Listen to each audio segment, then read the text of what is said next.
कृष्ण दयालु हैं कि नहीं हैं? बहुत दयालु हैं। श्रीमद् भागवतम में एक बहुत सुंदर श्लोक आता है, क्या बोलते हैं कि जो पूतना थी, पूतना क्या करने आई थी? कृष्ण को प्यार करने आई थी। क्या करने आई थी? मारने आई थी। हाँ, अहो बकीयम स्तन कालकूटम, क्या करने आई थी? स्तन, जो अपने जैसे माँ अपने बच्चे को दूध पिलाती है, तो वैसे ही वो भी कृष्ण को दूध पिलाने आई माँ का भाव लेके, लेकिन स्तन में अपने उसमें दूध में क्या लिख कर आई? कालकूट नामक जहर भर कर आई। अहो बकीयम स्तन कालकूटम जिगाम सयापा ययत प्रसाद, कृष्ण को मारने आई थी कि कृष्ण और वृंदावन के जितने भी ग्वाल बाल हैं उन सबको मैं मार दूंगी। लेकिन भगवान ने क्या देखा? बोले दूध हर कोई पिलाता है क्या? सिर्फ माँ ही अपने बेटे को पिलाती, हर कोई तो किसी को नहीं पिलाता। तो कृष्ण ने ये गुण देखा और क्या करा उनको? लेवे गतिम धात्री उचितम ततुन्य, वो जो पूतना उनको मारने आई थी वो पूतना को भी क्या किया? ऐसी गति, ऐसा गति प्रदान किया। क्या किया उन्होंने? यशोदा मैया के समान दर्जा प्रदान किया। सोचिए, जो उनको मारने आया उनको क्या किया? यशोदा मैया के समान दर्जा प्रदान किया। हम कोई ऐसा कर सकते क्या? हमको कोई लपड़ मार दे और हम उसका सम्मान करें, आइए प्रभु जी पे, एक और गांधी जी जैसे, तो हम ऐसा नहीं कर सकते। लेकिन कृष्ण सोचिए कितने दयालु हैं। हम उनसे द्वेष करते हैं और उस द्वेष के कारण इस भौतिक संसार में हैं, लेकिन फिर भी कृष्ण ऐसा नहीं सोचते कि ये जो है मेरे से द्वेष करता है, ये मेरा भक्ति करता है, तो मैं इसको खाना दूंगा और इसको नहीं दूंगा। सबको रोज क्या करते हैं? खाना प्रसाद देते हैं। बोलते हैं ना, ऐसा कोई भूखा नहीं सोता। काले पहाड़ पे जो काली चींटी रहती है और काली रात में जिसको हम बिल्कुल नहीं देख सकते, साधारण यहाँ पे भी कोई चल रही हो तो देखना मुश्किल है, उसको हम यूँ चल लेते हैं, उसके ऊपर मार देते हैं। लेकिन काले पहाड़ पे और काली रात में कोई काली चींटी घूम रही है तो उसका भी भरण पोषण भगवान करते हैं, तो हमारा क्यों नहीं करेंगे? तो जैसे अभी भागवतम जो सुबह कक्षा चलती है, आप सबसे निवेदन है आप सुन सकें तो सुबह 8 से 9 बजे तक आता है, ऑनलाइन लिंक आता है उसका ग्रुप में ही, और जो जुड़ना चाहे वो दूसरे ग्रुप में भी जुड़ सकते हैं जिसका लिंक आया। तो उसमें बहुत अच्छा प्रभु जी बताते हैं कि द्वारका में क्या था, जब भगवान मथुरा से इससे हस्तिनापुर से पांडवों के पास से वापस रिटर्न कहाँ लौटे? द्वारका लौटे। द्वारका में बहुत सारे जने थे, ब्राह्मण थे, पंडित थे, वसुदेव जी थे, और उग्रसेन उनके नाना थे, और गर्ग मुनि उनके गुरु थे, और साथ में कौन थे? वैश्याएं भी थी, वैश्याएं थी, चांडाल थे, और निचली जाति के लोग भी थे। तो भगवान ने क्या किया? ऐसा नहीं कि वसुदेव जी को स्पेशल ग्रीटिंग दिया और वैश्या को बुला रहे, किसने तुम्हें यहाँ पे आने का इजाज़त दिया, मेरे को देख कैसे लिया तुमने? ऐसा नहीं, भगवान ने दोनों को समान दृष्टि, दोनों को ही प्रेम कृपा की दृष्टि दी और दोनों को ही सम्मान किया। तो वैसे ही पूतना जो उन्हें मारने आई थी उनको क्या किया? ऐसा गति प्रदान किया, अपनी माँ के समान दर्जा, सोचिए यशोदा मैया के समान दर्जा प्रदान किया। तो कृष्ण बहुत दयालु हैं, उनसे ज़्यादा दयालु कौन हो सकता है? कम वा दयालु शरणम ब्रजेमा, उनसे ज़्यादा दयालु और कौन हो सकता है? तो फिर भी कृष्ण लेकिन कुछ शर्त लेकर आए, पूतना को बोले कि ठीक है, मैंने आपको यशोदा मैया के समान दर्जा प्रदान किया, लेकिन अब आपको पाप नहीं करना है, अब आपको क्या करना है? पूर्ण रूप से मेरे ऊपर शरणागत रहना है। लेकिन चैतन्य महाप्रभु जो है वो कलयुग के राजा हैं। ऐसा बोलते हैं कि जैसे दूसरे देवी देवताओं की पूजा करने से अच्छा किसकी पूजा करना श्रेष्ठ है? कृष्ण की। तो कृष्ण की पूजा करने से दूसरे देवी देवताओं की पूजा अपने आप हो जाती है, चाहे वो गणेश जी हो, शिव जी हो, साईं बाबा हो, शिरडी वाले, और जो दूसरे भी जो भी भिन्न भिन्न प्रकार के 33 करोड़ देवी देवता है, वायुदेव, सूर्यदेव, चंद्रदेव और जितने भी देव हैं, देवी देवता हैं, उन सब की पूजा हो जाती है अकेले कृष्ण को पूजने से। जैसा हमारे शास्त्र में उदाहरण मिलता है कि जो शाखा, जो पेड़ की शाखा जो जड़ रहती है उसमें पानी डालेंगे तो ज़्यादा फायदा है कि अलग अलग पत्तों में डालें तो ज़्यादा फायदा? ज़्यादा फायदा किस में है? जड़ में डालें तो सारे पत्ते हरे भरे हो जाएंगे, लेकिन सारे पत्तों में पानी डाल के भी हम जड़ को और पत्तों को दोनों को हरा भरा नहीं कर पाएंगे। तो वैसे ही बोलते हैं सिर्फ कृष्ण का पूजा करने से बाकी देवी देवता का पूजा भी हो जाता है। इसका एक और अन्य उदाहरण आता है, जैसे अभी मैं हारमोनियम बजा रहा था, प्रभु जी करताल मृदंग बजा रहे थे, तो हाथ दुख गए होंगे, गाते गाते भी हाथ दुख गए। तो हम क्या करते हैं, जैसे हाथ दुख गए तब जैसे माता जी ने हमें पानी पीने को दिया, तो दुखे तो हाथ है और कुछ तो दुखा नहीं, पेट तो दुखा नहीं, तो पेट में पानी क्यों डाले? उसमें उंगली डुबो देते तो ताकत बढ़ जाती। ऐसा कर सकते हैं कि नहीं? नहीं। तो हमको क्या करना पड़ेगा? वो पानी को पेट में डालना पड़ेगा। पेट में डालेंगे तो सारे अंग क्या है? हष्ट पुष्ट हो जाएंगे। तो वैसे ही भगवान कृष्ण का एकमात्र पूजा करने से सारे देवी देवता खुश रहते हैं। एक साधे सब सदे, सब साधे सब जाए। वैसे ही कृष्ण के भी बहुत सारे अवतार हैं। कौन कौन? स्वयं एक तो कृष्ण है, बलराम जी है, और नरसिंह है, नरसिंहदेव, वामन देव है, और वरादेव है, और परशुराम जी है, राम है, कल्कि है, और वामन है। बहुत सारे अवतार हैं। तो किन अवतारों का पूजा करेंगे आप? आपको कुछ विघ्न हरने होंगे तो नरसिंहदेव के पास जाएंगे, और राम जी का लीला अच्छा लगता है तो राम जी के पास जाएंगे, इस्कॉन में है तो कृष्ण को भी मानना पड़ेगा।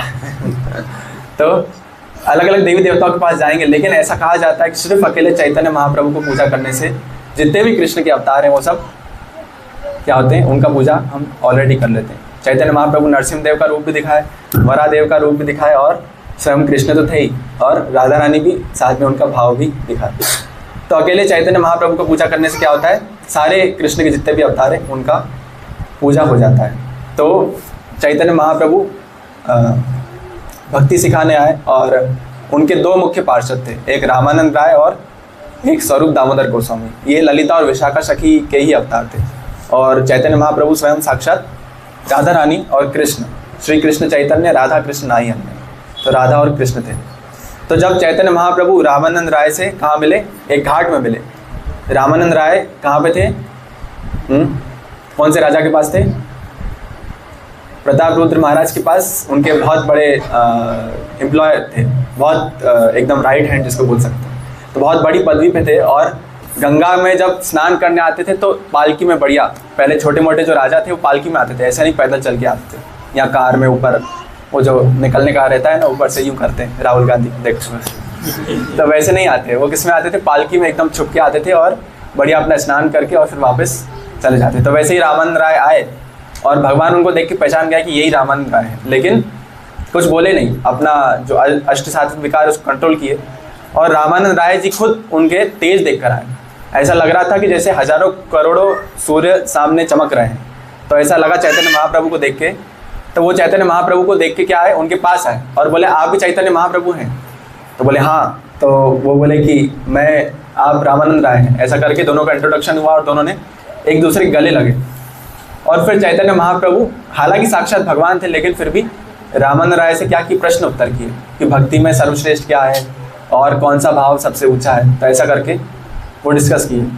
तो सबसे पहले बोले, क्या बोले कि हमें क्या पालन करना चाहिए, मनुष्य को सबसे इम्पोर्टेंट क्या है? कोई बता सकता क्या है मनुष्य के लिए सबसे महत्वपूर्ण क्या है अपने जीवन में रहते हुए? किसका पालन करना महत्वपूर्ण है, बताइए। तो सबसे पहला बोले क्या, बोले सबसे पहला मनुष्य का कर्तव्य है कि वर्णाश्रम धर्म को पालन करना। वर्णाश्रम धर्म अर्थात जो ब्राह्मण, क्षत्रिय, वैश्य, शूद्र है, गृहस्थ, ब्रह्मचारी, वानप्रस्थ और सन्यास है। तो इन सबके अलग अलग धर्म रहते हैं। हाँ, ब्रह्मचारी का अलग धर्म है। ब्रह्मचारी मतलब जिसने भगवा पहना है, नहीं, क्या हुआ, जिसका अभी विवाह नहीं हुआ है, वो सब ब्रह्मचारी कहलाएंगे। और जब विवाह हो गया तो वो गृहस्थ कहलाएंगे। मन से भी होता है, मन में किसी ने बिठा दे कि मैं विवाह करूंगा, तो वो विवाह ना करके भी क्या है, गृहस्थी है।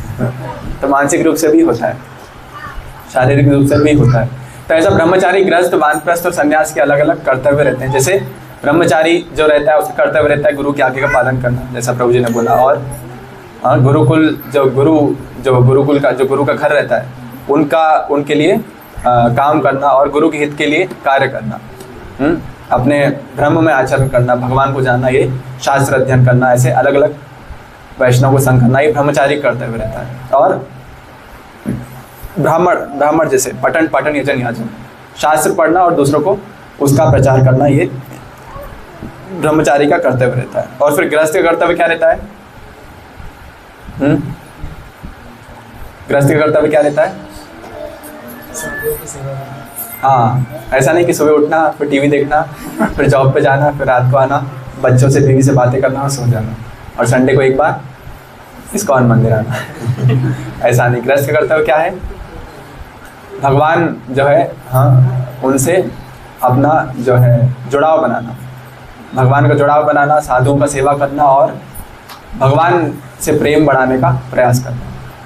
और उसके बाद फिर वानप्रस्थ का कर्तव्य क्या है? पूर्ण रूप से वैराग्य धारण करना, अपने घर गृहस्थी से उनको छोड़ना और अकेले रहकर भगवान में अपना मन लगाना, सारी अपनी आसक्तियों को छोड़ना। और सन्यासी का लक्षण क्या है? दूसरों से और भगवान से प्रेम करना पूरे विश्व भर में, जैसे हमारे इस्कॉन के सन्यासी घूम के प्रचार करते हैं। तो ये ऐसे ब्रह्मचारी, गृहस्थ, वानप्रस्थ और सन्यास का अलग अलग करते हुए, और इन तीनों में कमाता कौन है?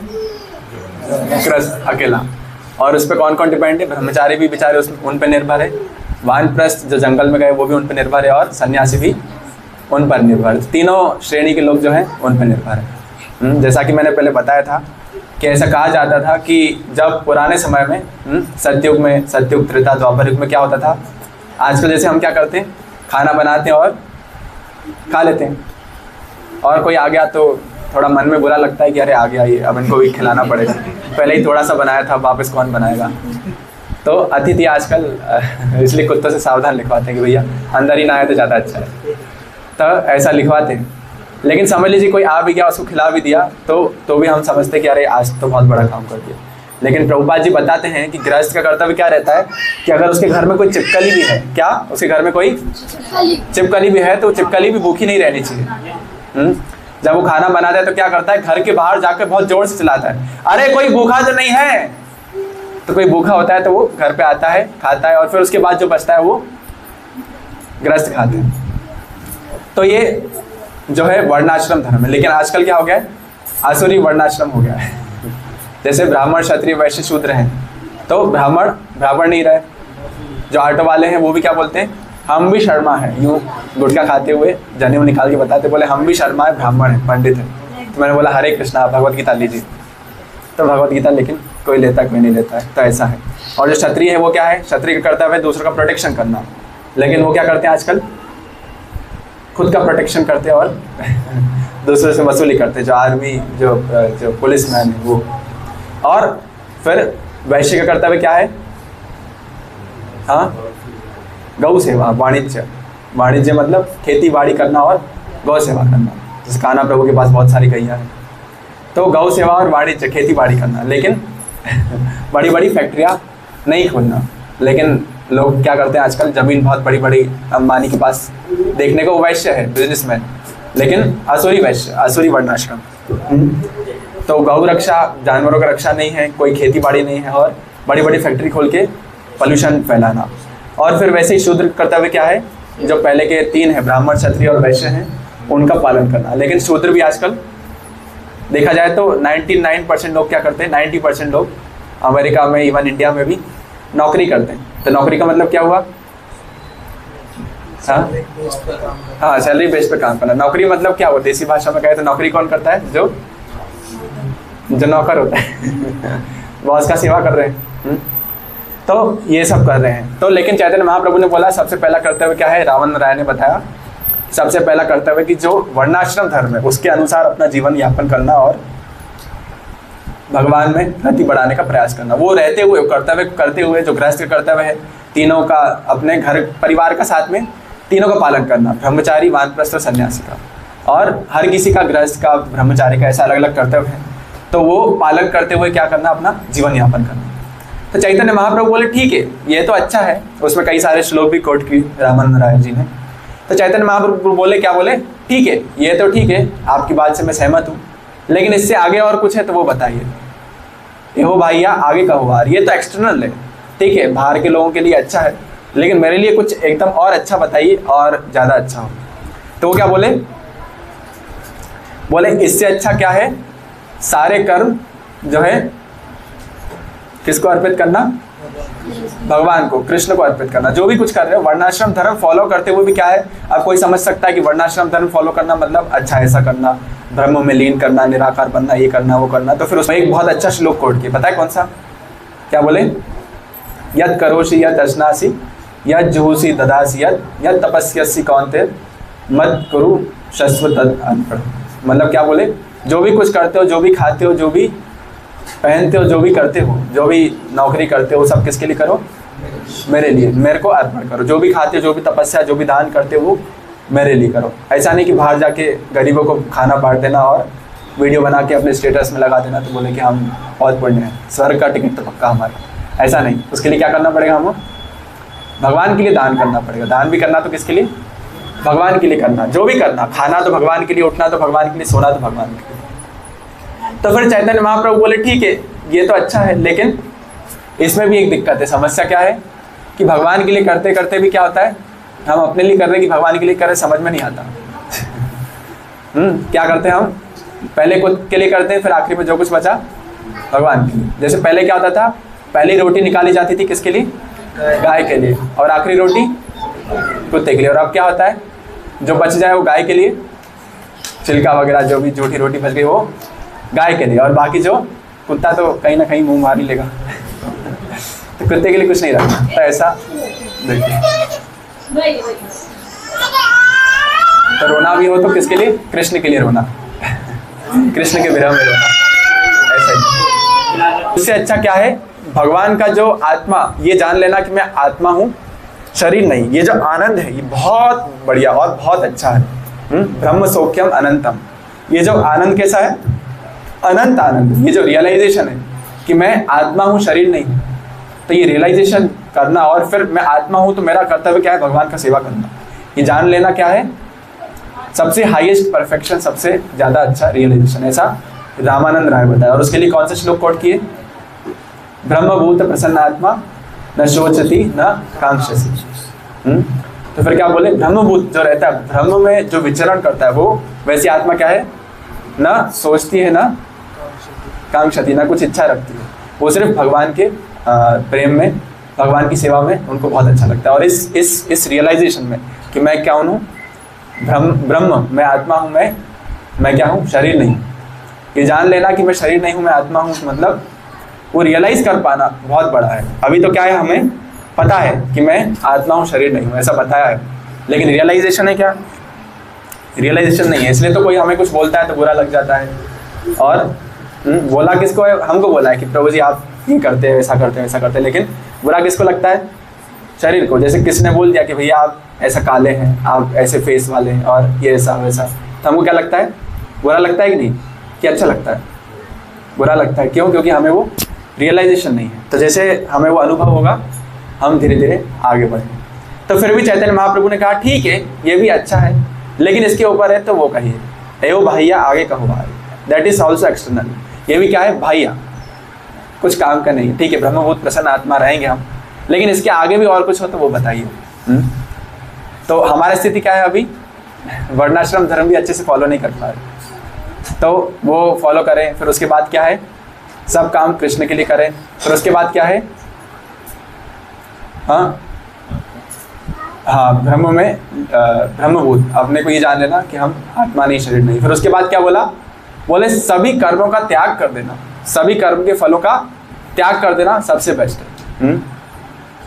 एक तो सबसे बेस्ट क्या है कि वो कर्म को कृष्ण को अर्पित करना, लेकिन हो सकता है हम कृष्ण को अर्पित करते करते, प्रभुपाद जी तात्पर्य में लिखते हैं, हो सकता है कृष्ण को अर्पित थोड़ा करें और बाकी अपने लिए रखें। तो उससे अच्छा क्या है, पूरे कर्मों का फलों का त्याग कर देना। जैसे मुझे माला पहनाई तो मैं अंदर ही अंदर सोचूं, अरे देखो प्रभु जी की एब्सेंस में मुझे माला पहनाई जा रही है, कुछ तो है मेरे मन में, तो क्या होगा, ये अहंकार ऐसा बढ़ता जाएगा। लेकिन जैसे ही मुझे माला पहनाई तो मैं सोचूं प्रभुपाद जी का स्मरण करूं, और ये माला किसको पहनाई है, प्रभु जी को, और प्रभु जी के जरिए गुरु परंपरा को, प्रभुपाद जी को। तो फिर क्या है, मेरे मन में कोई क्या होगा, अहंकार नहीं आएगा। तो मैंने क्या किया, सारे कर्म फलों का त्याग किसको कर दिया, त्याग कर दिया, और उसको अर्पण कर दिया गुरु को और कृष्ण को। तो ये उससे अच्छा है। फिर चैतन्य महाप्रभु बोले ठीक है ये भी ठीक है, लेकिन इससे अच्छा हो तो और कुछ बताइए। तो फिर रामानंद राय जी क्या कहे, क्या बोले, इससे बेस्ट है ज्ञान मिश्रित भक्ति। जो ज्ञान से मिश्रित भक्ति है, कौन सी भक्ति, जो ज्ञान से मिश्रित है, वो कौन सी भक्ति रहती है, जो यही ज्ञान, मतलब क्या, यही जानना कि मैं आत्मा हूँ, शरीर नहीं हूँ, और अलग अलग प्रकार के ज्ञान जान लेना, वो क्या है, ज्ञान मिश्रित भक्ति सबसे अच्छी है। ज्ञान मिश्रित भक्ति, तो ज्ञान मिश्रित भक्ति, ज्ञान तो हमें रहता है, और कभी कभी क्या होता है, वो ज्ञान हमारे भक्ति में, सेवा में बाधा भी पड़ जाता है। कभी कभी सूतक लगता है तो हमें ज्ञान है कि सूतक में क्या करना चाहिए, मंदिर नहीं जाना चाहिए, तो तुरंत जैसे ही सूतक लगा फोन आ जाता है, प्रभु जी हम मंदिर नहीं आएंगे, 1 महीने तक डोनेशन नहीं करेंगे, 1 महीने तक माला नहीं करेंगे, 1 महीने तक, हरे कृष्णा। तो ज्ञान भी क्या है, वो भक्ति में बाधक बन रहा है। सही है कि नहीं, हरे कृष्णा। ज्ञान शून्य भक्ति सबसे बेस्ट है। ज्ञान शून्य भक्ति मतलब, हाँ, ज्ञान शून्य भक्ति मतलब ऐसा नहीं कि ज्ञान नहीं है जिसको, ज्ञान शून्य मतलब जिसका कोई कारण भक्ति के बीच में बाधा नहीं बनता। उसके लिए प्रभुपाद जी बहुत अच्छा एक श्लोक कोट करते, क्या बोलते हैं, स्वयं पुंसाम परो धर्मा यदो भक्ति अधोक्षजे अहेतु की अप्रतिहता ये आत्मा सुप्रसिद्धि। वो क्या बोलते हैं, हमारी भक्ति कैसी होनी चाहिए, अहेतु की और अप्रतिहता, मतलब बिना किसी कारण की और बिना किसी हेतु की, बिना किसी पे डिपेंड नहीं रहनी चाहिए और किसी कारण की नहीं होनी चाहिए। ऐसा नहीं कि हमारे पतिदेव मंदिर नहीं जाएंगे तो हम भी नहीं जाएंगे। कोई माता जी का फ़ोन आता है, मैं पूछता हूँ माता जी आप मंदिर नहीं आए, बोले हमारे प्रभु जी क्या है कि मंदिर आने में इंटरेस्ट नहीं लेते। तो मैंने बोला आप क्यों नहीं ले रहे फिर मंदिर आने में इंटरेस्ट, बोले कुछ साधन ही नहीं, कैसे आए। लेकिन मार्केट जाना हो कटरा लिपस्टिक लेने और क्रीम लेने तो क्या करेंगे, पतिदेव के बिना भी तुरंत एक फ्रेंड को पकड़ के चले जाएंगे, सही है कि नहीं। तो ऐसा हर किसी के साथ अलग अलग कुछ ना कुछ समस्या है। तो ये क्या है, अहेतु की, किसी कारण पे डिपेंड है हमारी भक्ति कि हमारे पतिदेव चलेंगे तो हम मंदिर चलेंगे, हमारी सासू माँ अलाउ करेगी तो हम मंदिर जाएंगे, और मंदिर में अच्छा प्रसाद मिलेगा तो हम मंदिर जाएंगे। एक हफ्ता हो सकता है प्रसाद अच्छा ना मिले, 4-5 हफ्ते से वही छोले छोले। या यूथ में हम क्या करते, सैटरडे को एक हफ्ता पास्ता खिलाते, पास्ता का लॉलीपॉप देते, फिर 3 हफ्ते दाल चावल या फ्राइड राइस खिलाते, राइस। तो खा के बोर हो जाते, फिर कुछ कम हो जाते, फिर जैसे पास्ता होता है तो आसपास लूज फैल जाती, फिर थोड़े पड़ जाते। तो ऐसा होता है। तो हमारी भक्ति किस पे डिपेंड है, प्रसाद पे। प्रसाद अच्छा मिलेगा तो जाएंगे। या अरे मंदिर गए, किसी ने हमसे हरे कृष्णा नहीं बोला, हमने उनकी तरफ देख के प्रणाम किया, लेकिन उन्होंने इग्नोर कर दिया, हमें इज्जत नहीं कर रहे, हमें जानते नहीं है। वो पूरे मंदिर में सबसे पहले भक्त हम जुड़े थे, हमारी वजह से हो सकता है मंदिर चल रहा हो, और वो हमें हरे कृष्णा नहीं कर रहे, अगली बार से मंदिर जाना बंद। तो ये क्या है, भक्ति हमारी किस पे डिपेंड है, किसी कारण पे डिपेंड है। वो कारण फुलफिल होगा तो ही हम मंदिर जाएंगे, वो कारण फुलफिल होगा तो ही हम जो है भक्ति करेंगे, और कारण फुलफिल नहीं हुआ तो भक्ति नहीं करेंगे। देवी माँ को बोलते हैं ना, माँ मुरादें पूरी करो, हलवा पूड़ी बांटेंगे, और मुरादें पूरी नहीं करी तो हलवा पूड़ी कैंसिल, नहीं बांटेंगे, क्या कर लेंगे। तो देवी माँ तो बोलेगी ठीक है।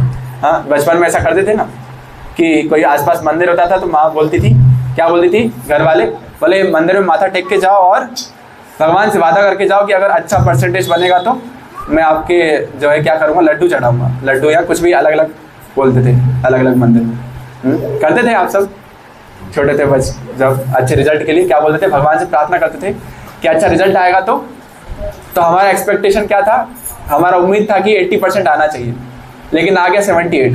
तो क्या होता है, आधा किलो लड्डू उससे कम हो जाते हैं, सही कि नहीं।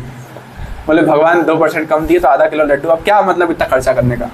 हाँ, नहीं तो भगवान कोई पंडित छुपा के रख लेता है, अपने घर पे चले जाता है, मतलब क्या, इससे अच्छा तो आधा किलो ले जाओ। तो ऐसा नहीं, हमारी भक्ति किस पर डिपेंड होनी चाहिए, अहेतु की अप्रतिहता, बिना किसी कारण के और बिना किसी रुकावट की हमारी भक्ति निरंतर चलनी चाहिए। चाहे उतार है, चाहे चढ़ाव है, चाहे हमारे घर में कोई बीमार पड़ जाए, चाहे पैसों की कमी पड़ जाए, चाहे किसी ने कुछ बुरा भला कह दिया हो, चाहे कोई डांट दे, चाहे कोई तारीफ करे, चाहे कोई कुछ भी बोले, चाहे कोई सेवा ना दे, चाहे कोई बहुत सारा सेवा दे दे, चाहे कोई कुछ भी हो, लेकिन हमारी भक्ति कैसे चलनी चाहिए, अहेतु की अप्रतिहता, एकदम स्मूथली। तभी भगवान क्या बोलते हैं, ठीक है आप अच्छे से भक्ति कर रहे हैं तो हम भी आप पे अच्छे से कृपा करें। तो चैतन्य महाप्रभु को ऐसा ऐसा सब समझाया, तो चैतन्य महाप्रभु बोले ठीक है, ये भी ठीक है, अपनी जगह सही है, लेकिन इससे ऊपर और कुछ है तो वो बताइए।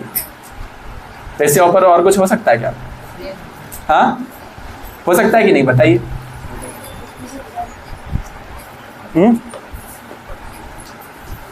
हमारा तो अभी तक वर्णाश्रम ठीक है ढंग से, हो सकता है कोई फॉलो करे कोई ना करे, फिर उसके ऊपर ये रियलाइजेशन होना, फिर अपने कर्म फलों का त्याग करना, और उसके बाद फिर अहेतु की अप्रतिहता, ये वाली भक्ति फॉलो करना। तो ये तो बहुत मुश्किल है हमारा। अगर हम देखेंगे तो क्या है अभी स्थिति, बस चल रहे हैं कृपा।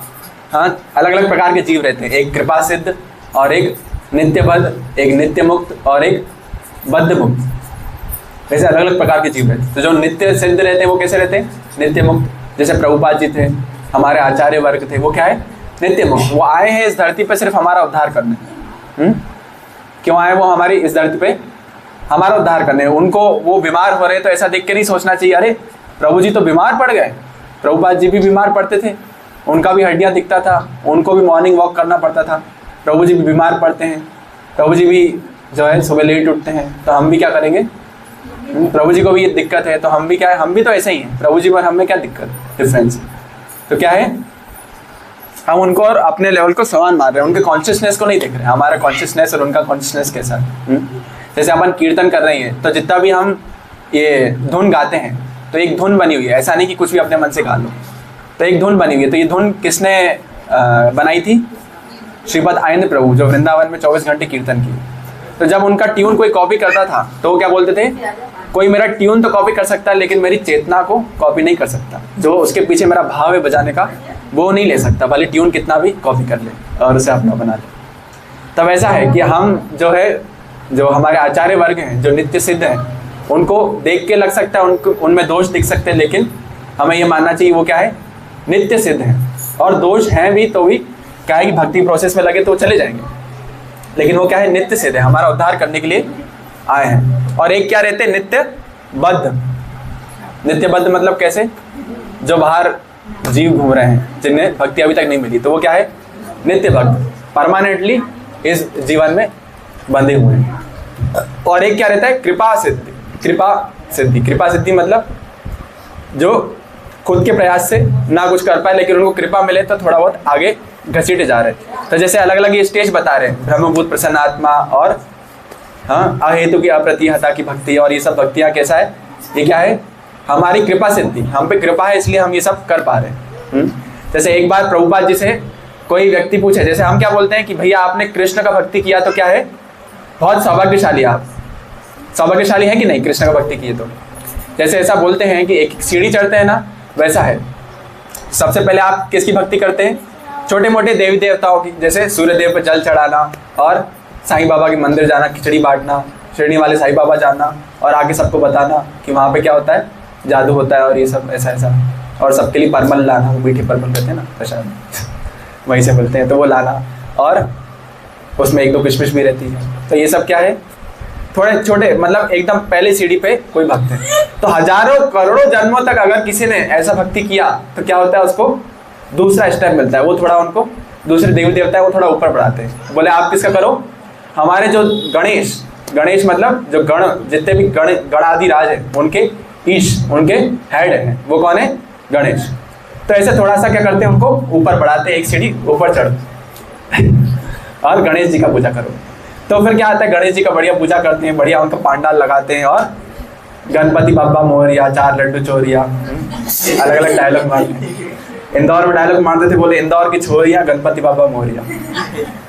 तो ऐसे अलग अलग डायलॉग 1 2 3 4 और ऐसा सब कुछ बना देते हैं। सुना है आपने? पांडाल में सुना होगा। बढ़िया तंबोला खिलाते हैं, और हमारे यहाँ तो केक वगैरह सब कुछ पार्टी जैसा होता था, रोज कुछ ना कुछ बनता था। तो अंडे वाला केक वगैरह सब गणेश जी को खिलाते थे, और गणेश जी लड्डू बस एक देते थे, रात भर वो रखते थे, सुबह उसको चूहे खा जाते थे, और फिर उसके बाद ये प्रोसेस चलता रहता था। और बाकी घर से अलग अलग आइटम बना के लाते थे पांडाल में, और बढ़िया तंबोला वगैरह सब होता था। होता है यहाँ पे, होता है सागर में क्या होता है? तो वहाँ पे भी इंदौर में होता था। तो ऐसा कोई करता है, और फिर थोड़े थोड़े जन्म आगे बढ़ता है तो गणेश जी का सीरियस भक्त बन जाता है, और फिर वो 8 दिन एकदम सीरियसली गणेश जी का तपस्या, व्रत, उपवास रखता है, गणेश जी के प्रति श्रद्धा रखता है, और ऐसा हजारों करोड़ों जन्म कोई करता है। तो उसके बाद क्या मिलता है उसको? वापस गणेश जी एक सीढ़ी ऊपर पहुंचाते हैं। बोले अब आपने मेरा भक्ति किया, अब आप मेरी मम्मी का भक्ति करिए, अब आप देवी माँ का भक्ति करिए और उनका पूजा करिए। तो फिर देवी माँ का सब पूजा करते हैं, कितना? कई जन्म, बढ़िया नवरात्रि रखते, उपवास रखते हैं, और उसके बाद क्या करते हैं? रामनवमी पे इनके जैसे छोटे भैरव बाबा बनाते हैं और कन्याएं खिलाते हैं, और भी बहुत कुछ करते हैं, और 10-10 रुपये का नोट देते हैं, एक चॉकलेट देते हैं, और ऐसा खीर खिलाते हैं, अलग अलग प्रकार का। देखा है आपने? नवरात्र पे अलग अलग कन्या भोज होता है। 8 दिन तो बढ़िया जो है क्या करेंगे? उपवास रखेंगे, और 9वें दिन क्या करेंगे? जैसे एक व्यक्ति से मैं मिला था इंदौर में, तो उन्होंने नवरात्रि रखा था, और इतना कठोर व्रत रखा था कि पानी भी नहीं पीते थे, सोचिए। लेकिन तो मैंने पूछा ये चल जाता है? बोले हाँ, ये और चाय चल जाती है, लेकिन पानी नहीं पीते। ऐसा कठोर व्रत रहता है उनका। तो गुटखा और चाय चलती है, लेकिन पानी नहीं चलता। तो ये नवरात्रि का ऐसा कठोर व्रत कोई रखते हैं। और अगर आप इंदौर में देखेंगे, यहाँ पे तो पता नहीं, लेकिन इंदौर में देखेंगे तो 8 दिन एकदम कंप्लीट उपवास, और फिर 9वें दिन क्या होता है, जैसे ही 9वें दिन हुआ और फिर 10वें दिन दशहरा आया, तो पिशोरी ढाबा जो है जहाँ पे नॉनवेज मिलता है इंदौर में, देखा है पिशोरी ढाबा, तो उसके बाहर 1 से 1.5 किलोमीटर लंबी लाइन लगी रहती है। सोचिए, जैसे फ्री में मिल रहा हो सब, आप देखेंगे तो हैरान हो जाएंगे। तो ऐसा, लेकिन उसमें भी थोड़ा थोड़ा श्रद्धा पूर्वक जब वो होता है और देवी माँ की अच्छे से भक्ति करता है, और देवी माँ क्या बोलती है उसको, बोले अब आप मेरा एकदम स्ट्रांगली अच्छे से भक्ति करेंगे तो फिर मैं आपको और एक सीढ़ी ऊपर पहुंचाऊं। तो एकदम स्ट्रांगली भक्ति करता है, मास से दूर रहता है और देवी माँ का भक्त बन जाता है। देवी माँ क्या बोलती है, अब आपने मेरा बहुत अच्छा भक्ति कर लिया, अब आप किसके पास जाइए, मेरे पति के पास, शिव जी के पास जाइए। तो फिर वो शिव जी का बहुत अच्छा भक्त बनता है, बढ़िया अभिषेक करता है, पकड़ बम बम बम लहरी गाता है और शिवरात्रि में बढ़िया भांग मारता है और ऐसा। तो फिर धीरे धीरे करके फिर शिव जी का सीरियस भक्त बनता है। फिर शिव जी क्या करते हैं उसको, बोले अब आपने मेरा अच्छा भक्ति किया, अब आप मेरे आराध्य के पास जाइए। किसके पास, कृष्ण के पास, राम जी के पास, कृष्ण के पास जाइए।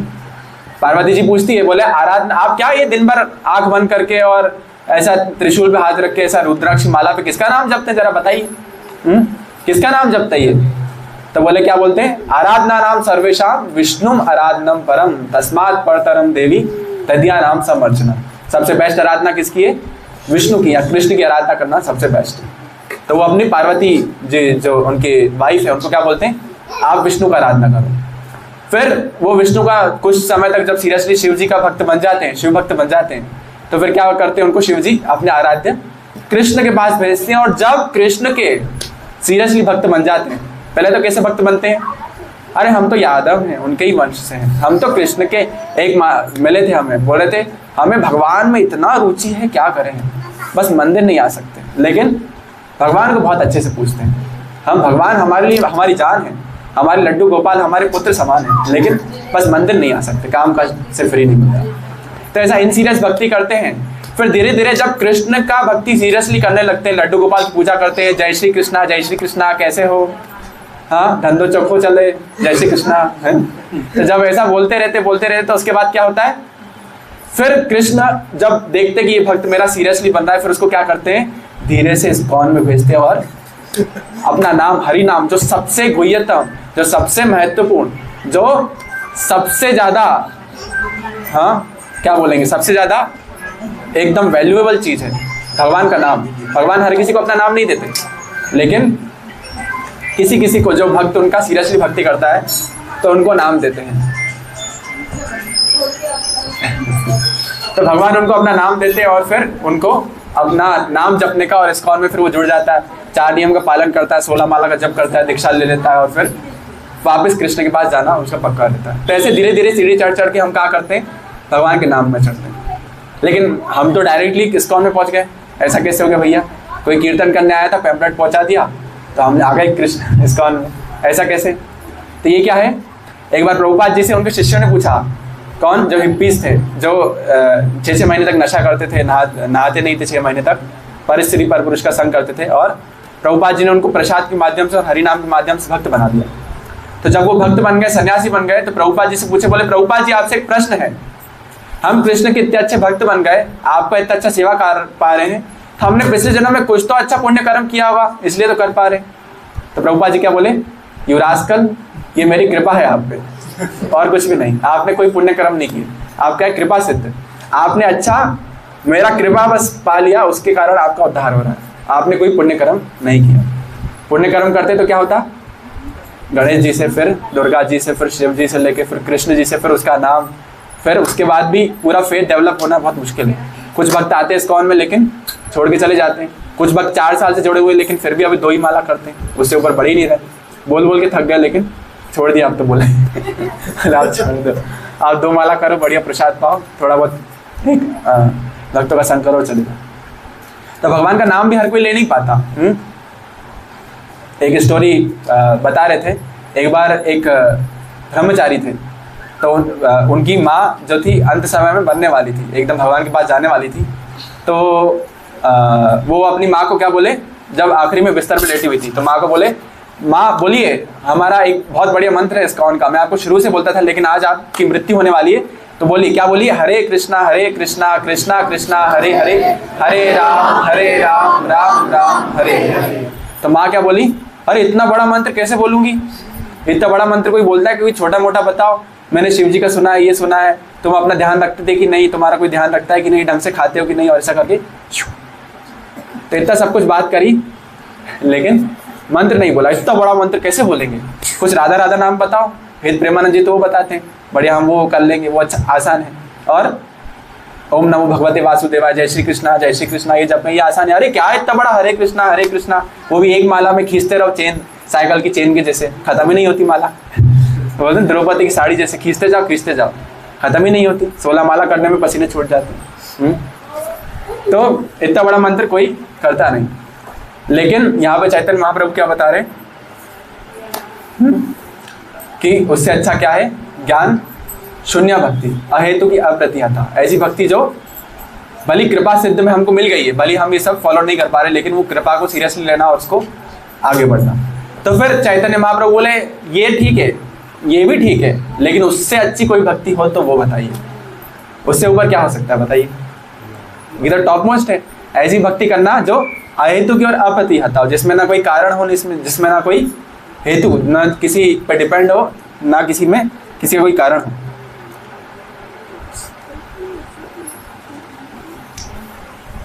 इससे ऊपर क्या हो सकता है? इससे ऊपर फिर क्या बोला उन्होंने?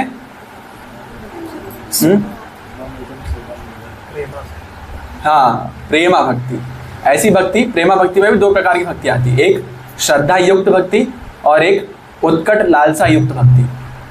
तो श्रद्धा युक्त भक्ति कैसी रहती है? चाहे कोई भी उसको आ जाए, बोले प्रभु जी आप इस्कॉन में जाते हैं, आपको पता है वो आपको हमेशा बना लेंगे, अपना ब्रह्मचारी बना लेंगे, मत जाइए, क्यों जा रहे हैं अपना जीवन बर्बाद करने? तो आप जाएंगे कि नहीं जाएंगे? फिर भी जाएंगे।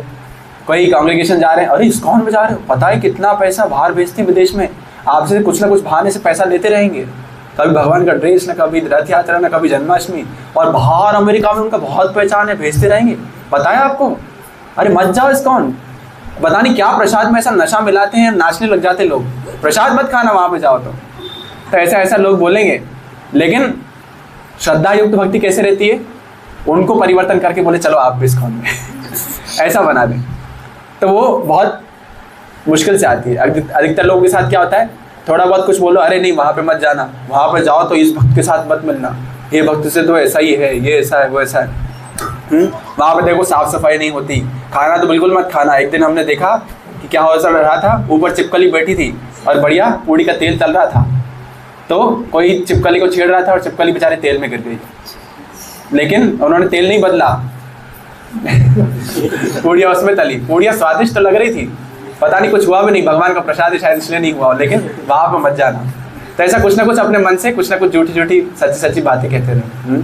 अगर इस्कॉन का पैसा वाकई में विदेश में जाता तो सुबह 4 बजे उठ के मंगला आरती करने की क्या जरूरत थी? आराम से 8-10 बजे उठते, कृष्ण का पूजा करने की क्या जरूरत था? कृष्ण में तो वैसे ही बहुत लालचन लगाते हैं, 16,108 रानियाँ, बस हरण, चीरहरण लीला, माखन चोरी लीला, ये लीला वो लीला। आराम से गणेश जी का, साईं बाबा का पूजा करते हैं, कोई लालचन नहीं, बढ़िया शिरनी वाले साईं बाबा, बहुत धन आता, कलेक्शन तो बहुत आ जाता।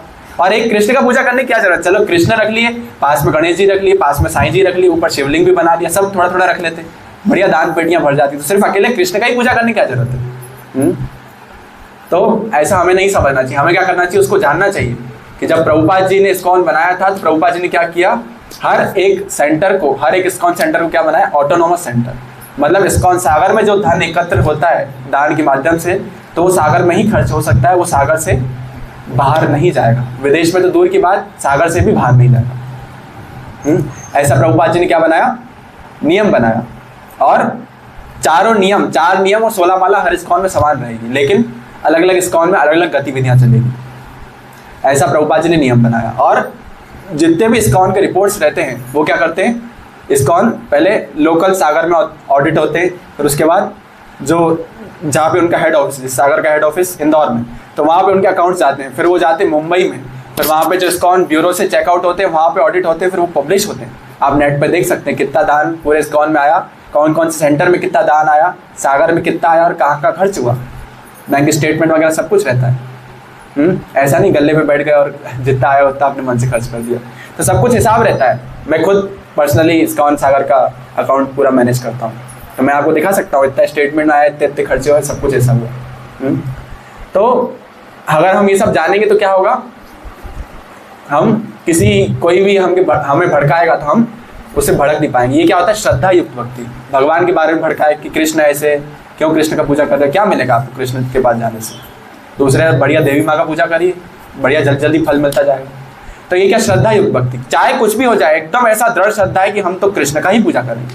हाँ, सुदामा जी को कोई बोले अरे क्या कृष्ण का पूजा करते हो, भिखारी जैसे भटकते रहते हो, आओ अपन चले दुर्गा मैया के पास, 2 महीने में गारंटी देता हूँ, वारंटी कार्ड, 2 महीने में अमीर बना दूंगा, कृष्ण से अच्छा महल होगा आपके पास। क्या ऐसा बता मेरे यार सुदामा रे करके गाते रहते हो, द्वार द्वार भटकते रहते हो, जरा से चावल लिए हुए, बढ़िया आपके घर में तो इतना गेहूं इतना चावल आएगा, आप लोगों को भंडारा करवाएंगे। लेकिन सुदामा जी क्या है? एकदम दृढ़ श्रद्धा रख के भगवान कृष्ण का भक्ति किए। और उसके बाद कौन सा होता है? उत्कट लालसा युक्त भक्ति। मतलब भगवान का भक्ति कैसा करना? ठीक है, आ गए इस्कॉन में, चले गए संडे को, माला करनी है, अच्छा कर ली माला, 4 नियम करना है, अच्छा कर लिया, बुक रीडिंग करने को बोला, कर लिया, भक्ति शास्त्र बोली, ठीक है कर लेंगे, क्या मतलब? कृष्ण मिल जाएंगे आपको इस जन्म में? मिल जाएंगे, हो सकता है नहीं मिले तो भी क्या दिक्कत है, चल रहा है जैसा जीवन कट रहा है वैसा कटने दो। तो ये क्या है? लालसा नहीं है। आपको पता है भगवान कृष्ण को हम कैसे पा सकते हैं? हाँ, 16 माला करेंगे तो भगवान कृष्ण को पा सकते कि नहीं? हाँ, 16 से ज्यादा करेंगे तो? हाँ, भक्तों की कृपा से और त्याग और समर्पण से और शरणागत होके और प्रेममयी भक्ति से और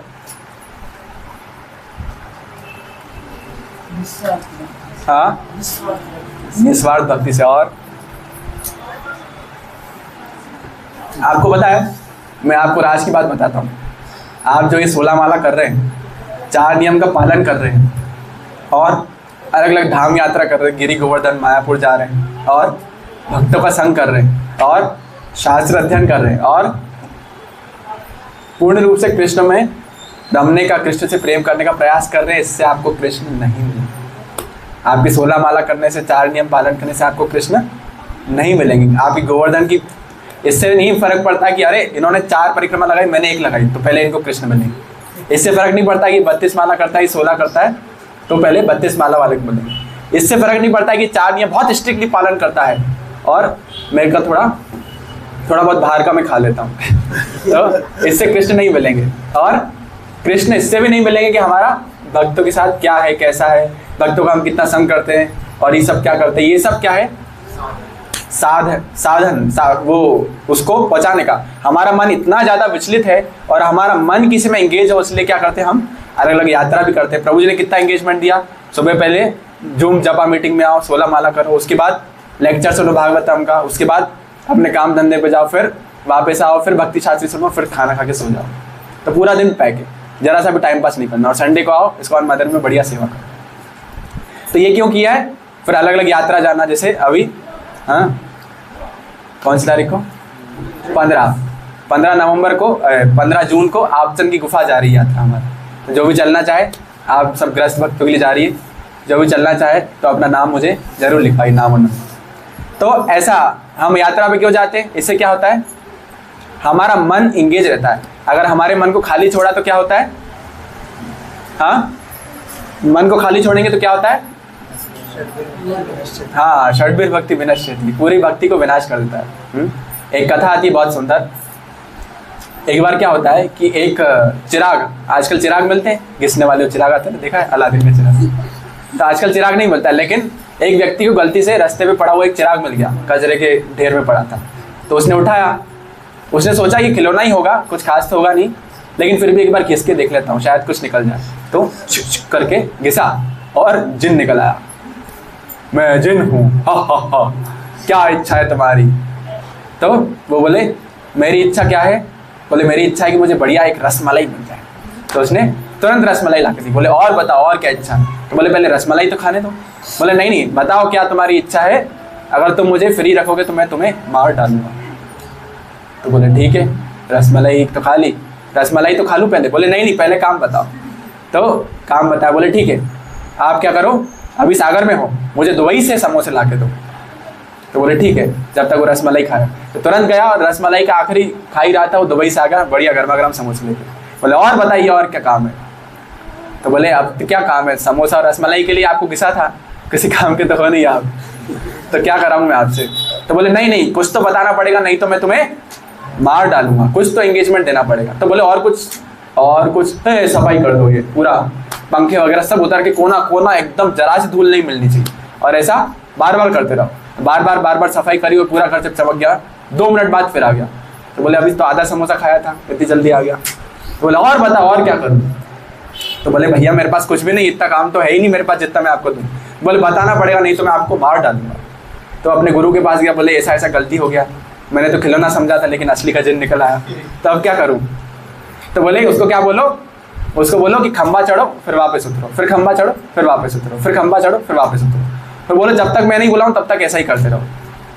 तो उसने उसको जाके ऐसा बोल दिया, फिर उसको उसकी जान क्या है बच गई। तो वो जो अलादीन का चिराग है वो कौन है? हमारा मन।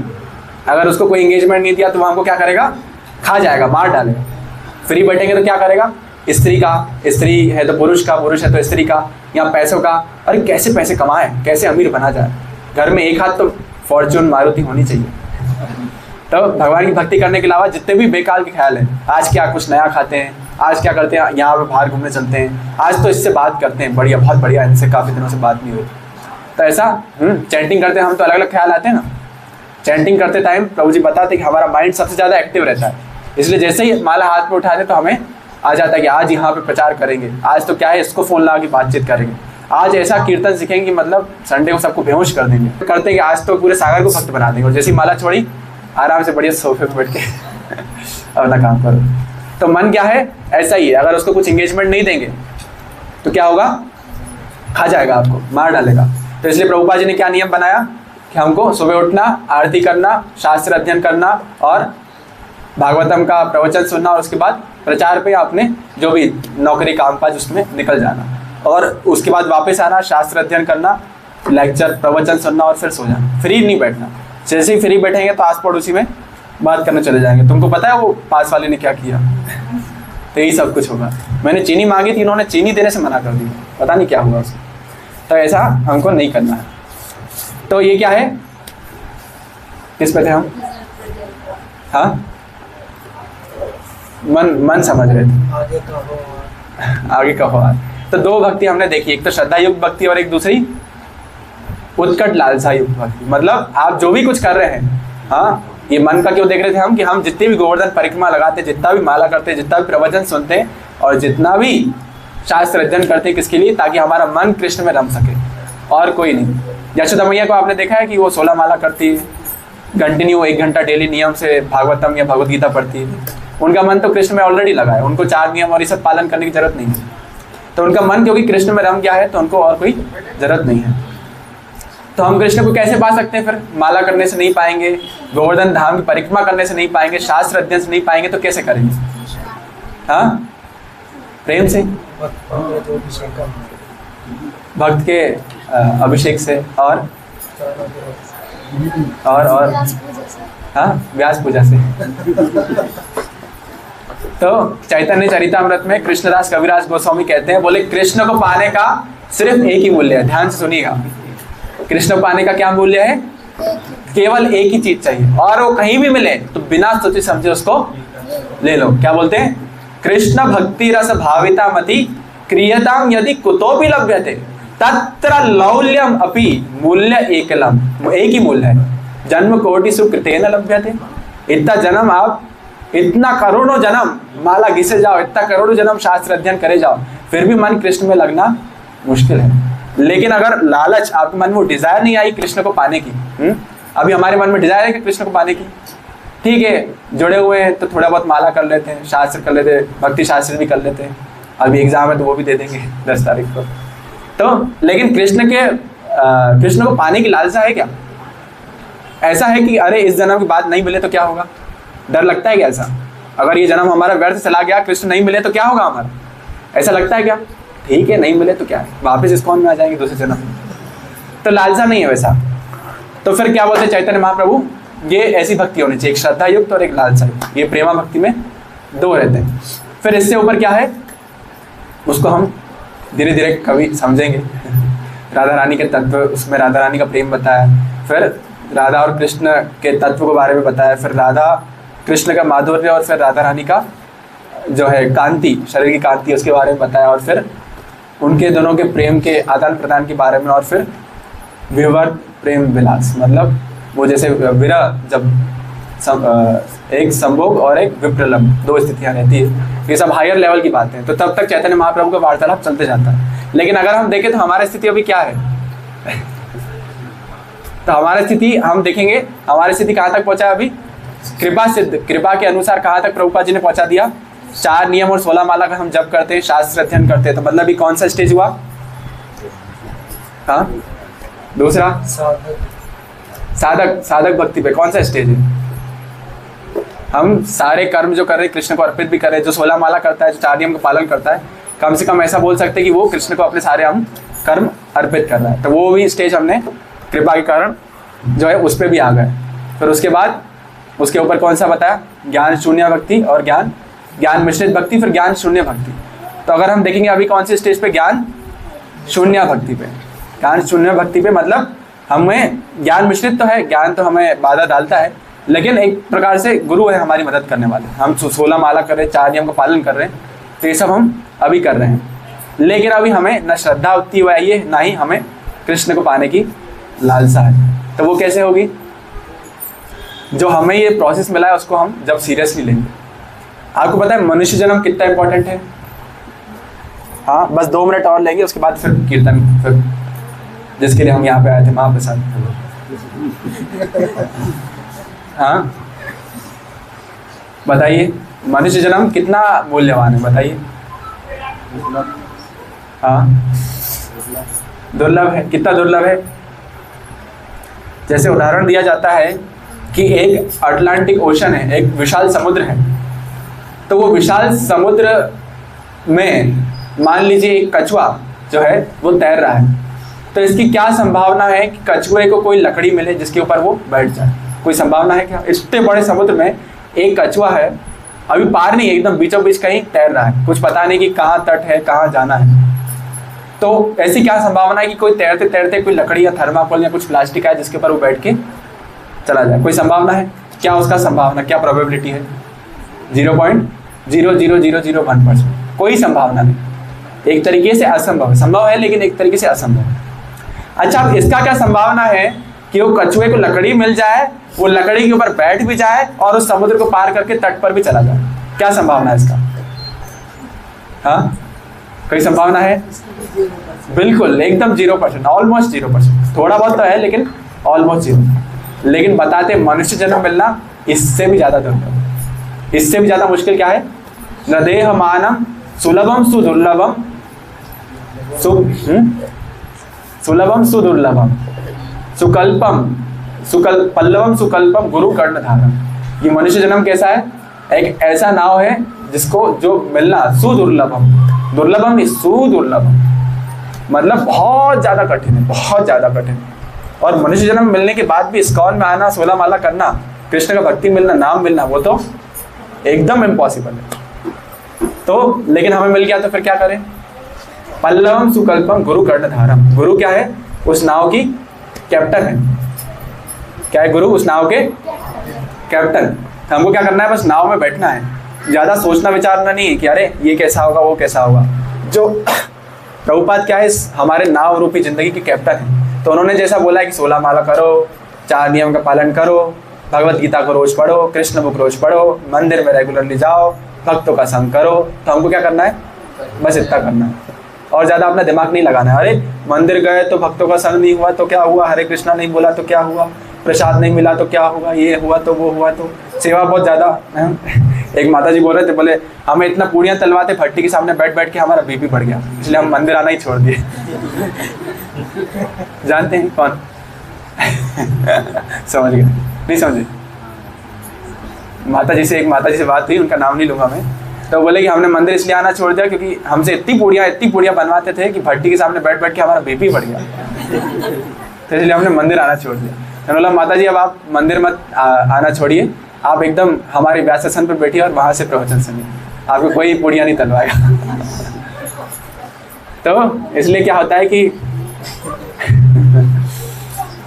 तो हमको क्या करना चाहिए, जो प्रोसेस है उसको रेगुलरली फॉलो करना चाहिए, चाहे कोई भी अड़चन, चाहे कोई भी रुकावट आए, चाहे कोई भी कुछ भी कितनी भी दिक्कतें आए, उसके लिए हमको क्या करना चाहिए, रुकना नहीं चाहिए, कंटिन्यू वो अहेतु की अप्रतिहता, कम से कम इस स्टेज पे पहुंच के भक्ति का शुरुआत करना चाहिए। Thank you so much. Hare Krishna.